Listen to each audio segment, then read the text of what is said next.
Cliff Rucker, who is the president of the Worcester Railers hockey team, and Toby O'Brien, who's the president and general manager of the team. Welcome.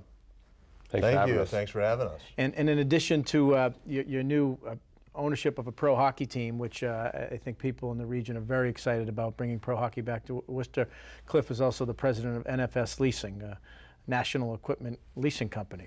Yes. Well, Cliff, maybe we can start with you. Pro hockey.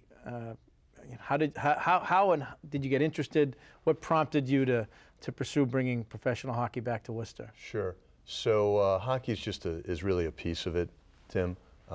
There's a family entertainment element to it. These are events. These are 36. Hopefully, as we get into the playoffs, much more than 36. But they're events.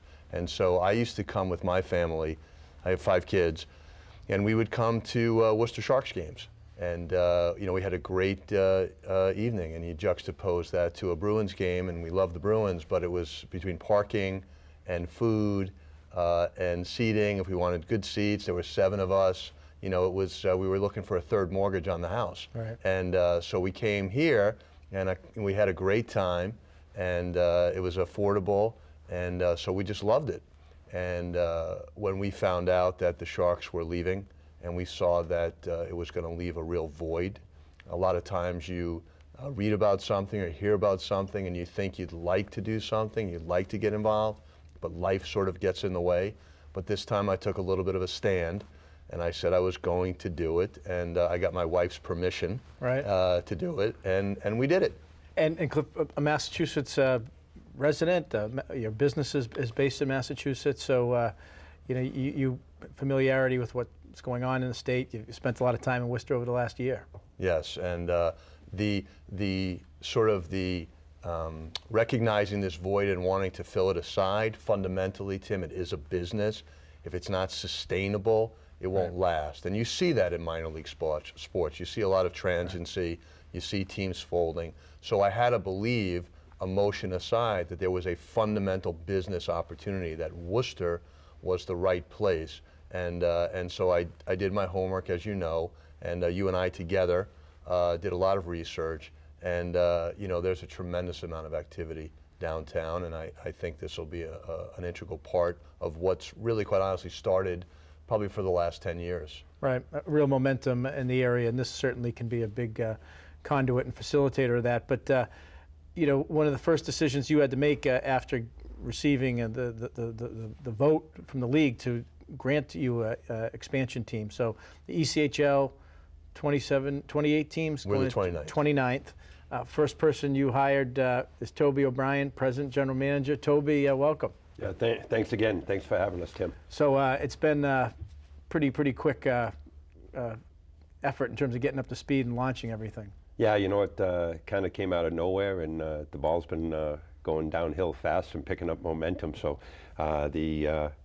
the reception that we've received from the city of Worcester and Worcester County, Central Mass, has been phenomenal. We had expectations. We had a fan fest a few weeks back. We had expectations, and the attendance and the notoriety that came out of that, and just the feel good that came out of that was unbelievable. 3,000 people at the DCU, and you're somebody probably best of the people sitting at the table here. But your background in hockey, being able to kind of benchmark and kind of assess kind of the hockey and kind of family culture that is intertwined with it. I mean, you work in pro hockey at the NHL level as the Sabres. You've led a ECHL team as well, the Johnstown Chiefs, right? Yeah, it's been a good 20+ years right now, and just to feel the energy and feel the acceptance both from the business community and, let's face it, the fans. Because it's about the fans. It's about putting something good in this city that will be good about the fans, the members, and give people a reason to want to be here and to come downtown and to do things like that. The reception from the fans has been fantastic. And so the Fan Fest was kind of a culmination of, I think, expectations that we're building, the exciting news in February when the ECHL granted Cliff an expansion franchise. Fan Fest was the naming, unveiling of the name. And Cliff, maybe you could kind of give our viewers who maybe haven't read it or don't know kind of what brought us to the name Worcester Railers. Sure. So when we decided to put a team in Worcester, we were very committed to making sure that the team represented Worcester, that it had a deep connection with the city. And so what we thought to do originally when we were going to name it, we were focused on alliteration. We thought if the team simply began with a W, then people would say, oh, they're paying homage to Worcester. So we were going to originally name the team the Worcester Whitehawks. And you know, my kids are rabid social media followers, and one of them at dinner said, hey, Dad, you just got torched on social media. Somebody said the Worcester Whitehawks is a terrible name. It has nothing to do with Worcester, and it's a bird found in South America. And you know, I certainly am man enough to admit when I'm wrong. And having thought about that, I thought, you know what? That person's right. It really does have nothing to do with Worcester. So we really wanted something that spoke of Worcester, that spoke to Worcester. And so we started spending time researching kind of the historical commerce engines, no pun intended, right, of the city. And the railroads, not just historically, were this incredible commerce engine for the city, currently and future. You know, the commuter trains that are going to go to and from Boston are going to be a big boon. Yeah, May 23rd, we have the nonstop service. Right, yeah. exactly. And you know, when you sit at a traffic light and you look up, you see the rail cars going by. So we thought the railers were really a connection to the city, and it's taken hold. Quite honestly, I love it. People get it. They say yes. The railroads are a big part of this city, and they love it. And the momentum's been tremendous. Yeah. So, and I think that the day of the event, all the Railers gear got gobbled up by all the fans. They did. You know, it was great. In 90 minutes after we announced it, we sold over $10,000 worth of merchandise. They sold out of several items, and you know, just tomorrow we're going back up to kind of really hit merchandise in a big way. It's available online, but just to see that excitement, that people taking pictures of themselves in Railers gear, you know, throughout the country, American Hockey League games in Springfield. It's about excitement. Minor league sports is about something good for your community, Tim. But Cliff and Toby, you know, before the Fan Fest at the DCU Center on April 3rd, you made a conscious decision to call whatever the name of the team was going to be a hockey club. And that's a little bit different than just, say, a team. And what was the kind of the thought and the thinking behind a hockey club concept? Well, you know, part of being a good manager is taking credit for other people's ideas, but I'm going to buck the trend, and I'm going to be honest and say that it was Toby's idea, so I'll let him speak to it. Yeah, no, you know, Tim, I lived for a year over in Europe, and there's a lot of FCs, football clubs for soccer, and hockey does the same thing over there, whether it's HC or IK or IHK, and it started to come over here a little bit, and it's more an idea that everybody's involved, everybody's a member, everybody shares a little bit of the happiness, the joy, the excitement, the passion, the tears when we lose, that everybody has a little bit of ownership, and that it extends beyond the rink. It extends into the community, and as far as community involvement, as far as other entities that we may or may not be involved in at that time. It's kind of a social activity around a hockey game to try and make us represent everybody and everyone that resides in this region. And so far it's gone great. So when we came out with the name Worcester Railers HC, you'll always see HC associated with it. And it's funny because some of the teams out there now are trying to repackage season tickets as memberships under the HC model. We're trying to do it from the top all the way down with everything that we do.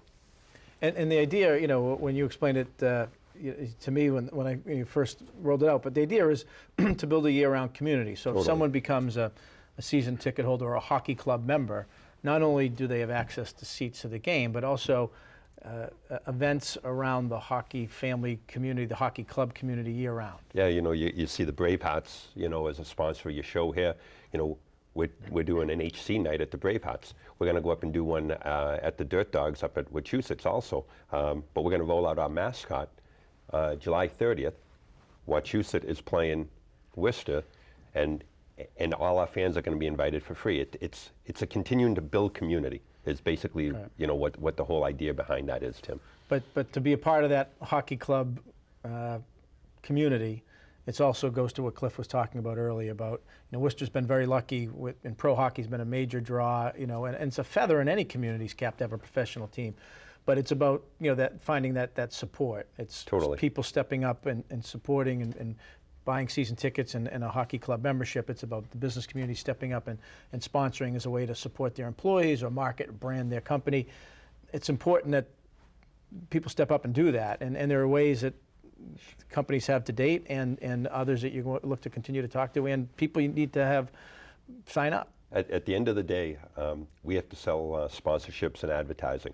At the same time, for those to have any value, we have to have fans who want to be there, members that want to be in that building.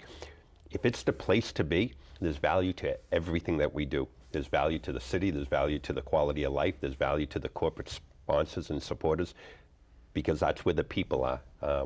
Somebody made a comment at one point to me, the Hanover Theater is a great thing in town right now. And the reason it's a great thing is because the corporations and the leaders in the business community said it's going to be a good thing. And all of a sudden it was. And the people by the thousands are attending shows there. It's a good thing. And same person said, we need to say that about the hockey team as well. And that's a great parallel, I think, Toby. I mean, with the Hanover Theater, not only is it providing people in Worcester Central Mass access to world-class shows and events, but it's also bringing people from all over New England, Boston, the Metro West area into Worcester, and seeing kind of the transformation that's taking place, experiencing the restaurants, saying, I'm going to go to theater that night, but maybe go over to the Worcester Art Museum. So it exposes people in a broader sense to the community, and hockey does the exact same thing. I see the signs all over Worcester, Destination Worcester. Well, we have to be good to the people of Worcester and Worcester County, but I think we also want to make Worcester a destination. And what the DCU Center does with the shows that they have in here, Ringling Brothers in this weekend, and the Hanover Theater and other huge events like that, the NCAA tournament that was here shortly ago, we're making it a destination also. It's the center of Worcester, and all the good things that can happen economically because of things like this, the Hanover Theater, the baseball team, the events at the DCU. It's just a win all around for the region. Right.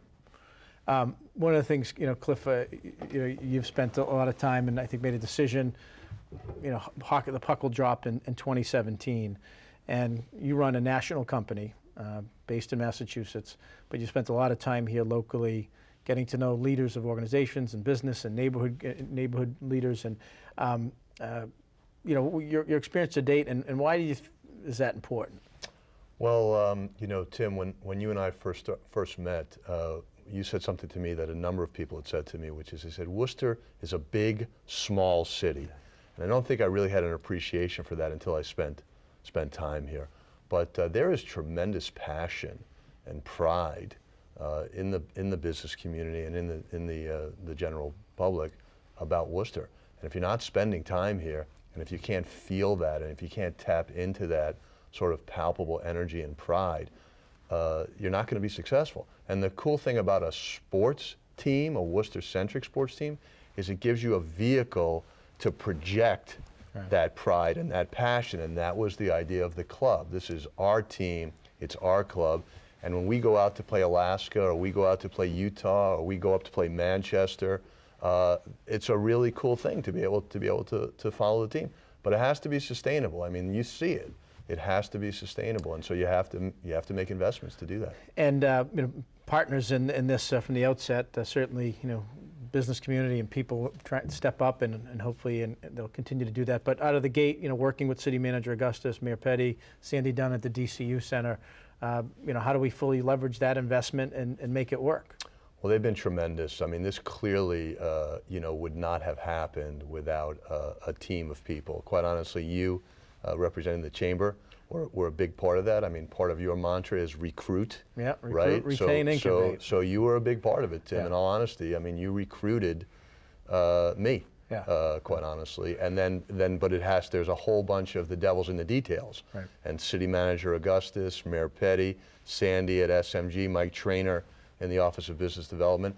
Everybody had to step in. Everybody had to get involved. Because it has to be sustainable for us, but it also has to make sense for the city of Worcester. They've got constituents that they have to represent, and it had to make sense. So it was like any business deal, there was give and take. But at the end of the day, I felt very comfortable, and hopefully they did as well. No, well, there's a value, and I think the story you tell about a local restaurateur who you were just eating there, and the Mezcal. Why don't you maybe tell our viewers about that? They've noticed that there's an economic impact of not having the team here right now. There's no question. One of the first meetings I had here was at Mezcal, right across from the DCU Center, and I like to introduce myself to people and explain to him, who I am, and we're bringing a hockey team to the DCU Center. He said, when? When? Because he noticed a very significant drop in traffic relative to the nights that there were games. Right. And you hear that a lot. But the next time I walked in, he goes, the Sharks guy, right? And I'm like, no, I'm not the Sharks guy. The hockey guy at that point.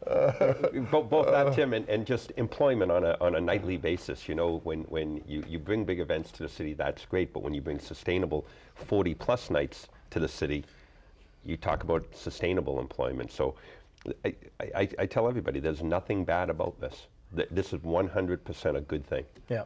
And I like the way you're already talking. I think the 37 scheduled games, but we're already projecting that optimism in terms of playoff games taking place. We're an expansion team. People have to be patient, but our goal, it's professional sports.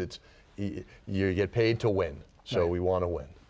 And NHL has the Stanley Cup, AHL has the Calder Cup, and the ECHL, which is part of the pro hockey continuum, has the Kelly Cup. Yes. Yeah, and we were fortunate. A good friend of mine, Pat Kelly, was here for FanFest, said a few words, and just a wonderful person. Was part of the originating group who founded the ECHL back in 1988. Kind of took what was the old Atlantic Coast League and made it better, and it's grown dramatically. And we'd love to see the Kelly Cup riding around downtown Worcester at some point. There's kind of a pro hockey continuum. There's the NHL, there's the AHL, and then the ECHL, which might be, to use a baseball analogy, the AA. So it's kind of like the farm team. And I'll frame it up, and then maybe you both can talk about what that means. I'll talk to you from my perspective, and then Toby can obviously talk a little bit more about the history. He's got a lot of really cool history.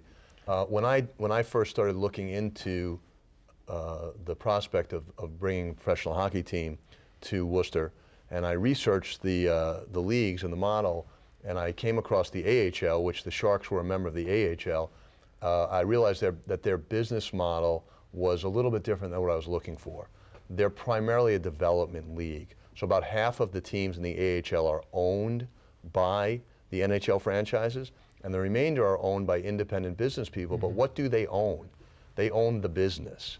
They own ticket sales, they own sponsorships, merchandise, and concessions. They don't have any real say about the product on the ice.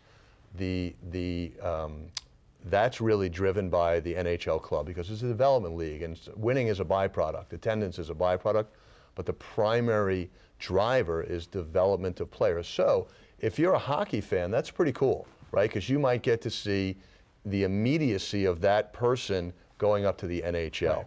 But the other side of that is winning becomes secondary. Development is primary. And so I didn't want just a business.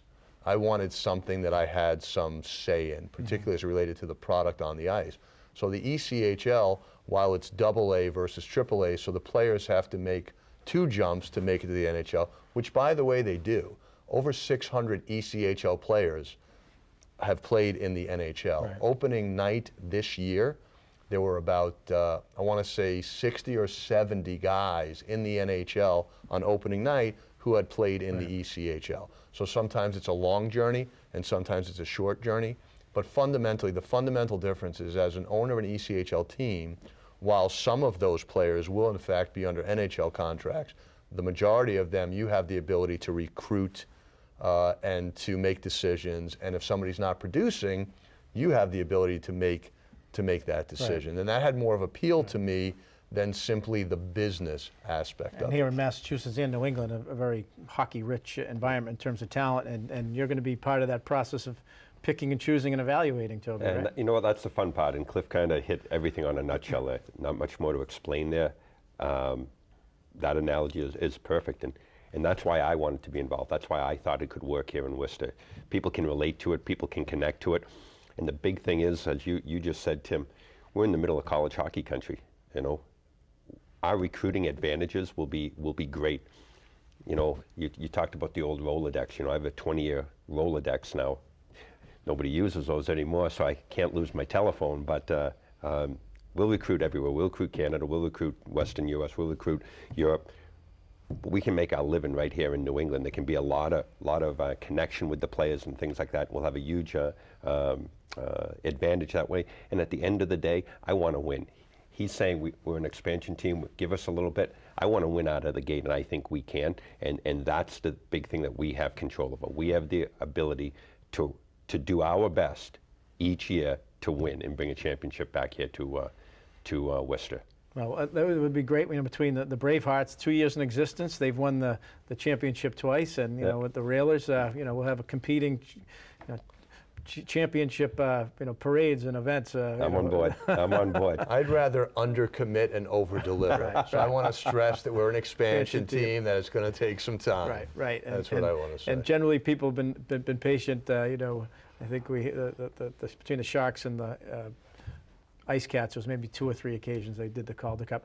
We just got a couple minutes, but Cliff, I think what's also excited a lot of people, in addition to your investment and commitment to the city through the hockey team, you've also got involved in acquiring, taking full ownership of a piece of property on Commercial Street, and then being 50% owner of the hockey rinks and a proposal in the Canal District. And that commitment to community synergy, economic development, rationale behind that. We didn't want the hockey club to just be a name. We didn't want it to be just a sales pitch, right? We didn't want to just brand the team as a hockey club, and really it was just a euphemism for season tickets. We didn't want to do that.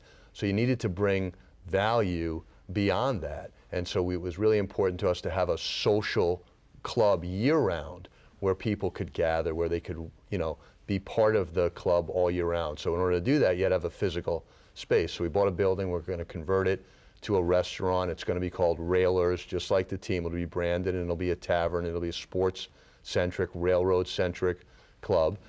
And then youth hockey and adult hockey and anything that has to do with hockey, the colleges, whatever it is, that's a big part of it as well. And there wasn't a rink in downtown Worcester. There was the prospect of a rink, but it wasn't happening. So we got involved in that as well. But once again, it's all based on this idea of being part of something that's more than just 36 nights a year. It's a year-round. It's passion. But these are big investments, Tim, and they're going to require reciprocity. People are going to have to support the team. They're going to have to buy memberships. They're going to have to buy gear. They're going to have to show up, or it doesn't work. We can be as well-intentioned as we want, but if there isn't any reciprocity, it's not going to have a happy ending. Right. Like any other business, Yes. people got to support it. But it's clear from the outset you're doing your due diligence and creating a great product and making building the relationships, that hopefully lead to that level of support that's sustained for a long time.